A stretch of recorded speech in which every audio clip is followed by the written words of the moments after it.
Dalam Bapa dan Putra dan Roh Kudus. Amin. Allah yang penuh kasih, kami bersyukur kepadamu karena Engkau ini selalu mendampingi hidup kami, bersama kami, bahkan tinggal dalam hati kami yang berdosa dan lemah ini.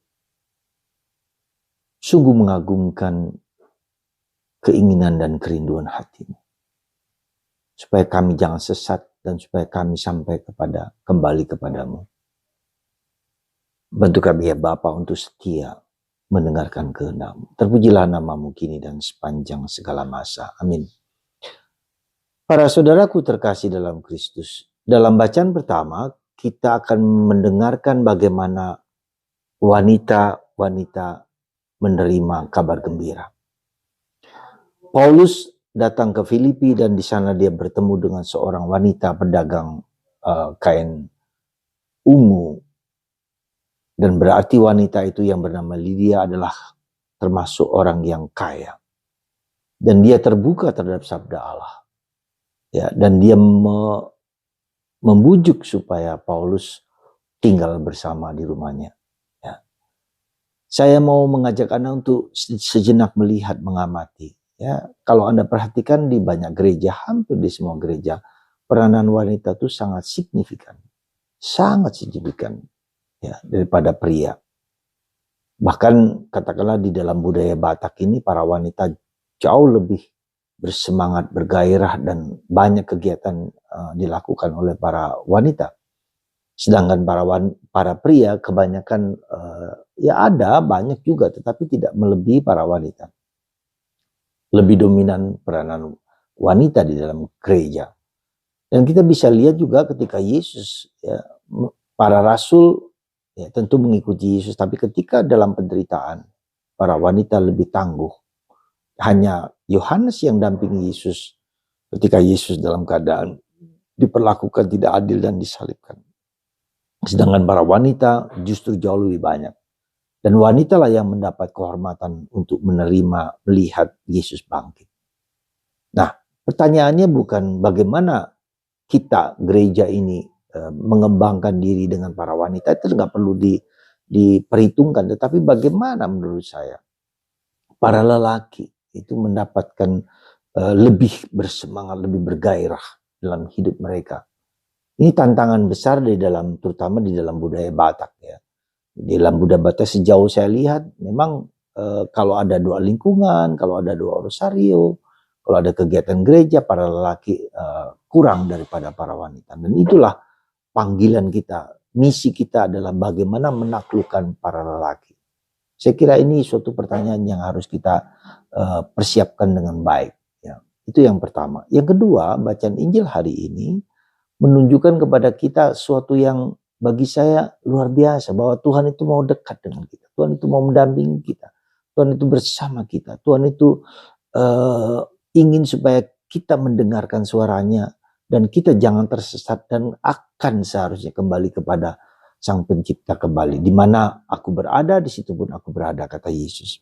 Nah, para saudara, menjelang hari ini kita bisa melihat bahwa Yesus mengatakan, aku akan mengirim kepadamu Sang Penghibur, Sang Penolong dari Bapa, ya, untuk mendampingi, untuk menjelaskan siapakah aku sebenarnya.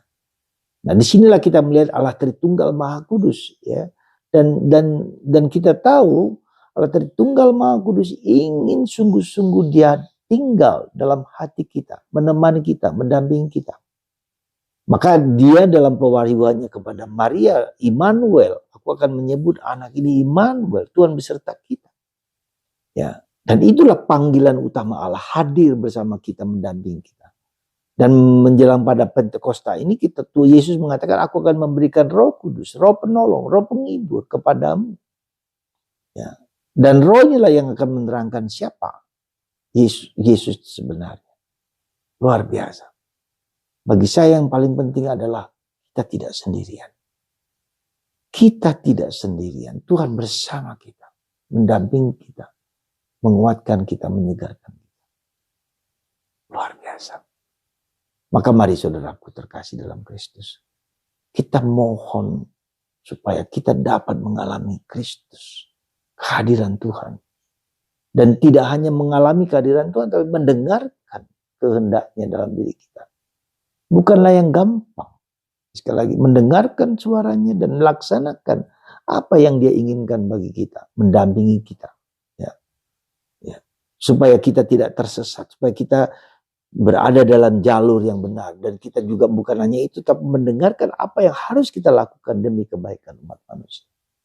Saudara, apa yang dapat mengalahkan kita kalau Tuhan hadir dalam diri kita, kalau Tuhan mencintai kita, seperti kata Paulus kepada kita, ya, Paulus mengendaki dan mengatakan kepada kita, kalau ada kasih Allah yang tinggi, yang luhur, yang mulia, yang dalam, ya, tak ada satu penderitaan pun yang membuat kita putus asa, gelisah, luar biasa. Semoga kita semua hidup kita bersama dikuasai oleh rahmat kehadiran Tuhan dalam diri kita. Tuhan memberkati Anda dan kita semua menyadari kehadirannya yang mengagumkan. Karena Tuhan datang mendampingi kita semua. Tuhan memberkati kita semua hari ini. Immanuel, Tuhan selalu hadir kapanpun, di saat apapun. Kita tidak sendirian. Tidak pernah boleh kita menjadi putus asa. Tuhan mengendaki kita tidak sendirian. Dia selalu bersama kita. Dia memberikan kepada kita Roh Kudus-Nya. Dia mendampingi kita dalam kata-kata, dalam mulut, dalam pikiran kita supaya kita mendengarkan dan menjalankan apa yang Dia kehendaki bagi kita. Tuhan memberkati Anda. Mari kita bersyukur atas kehadiran Tuhan, Bapa, Putra, dan Roh Kudus.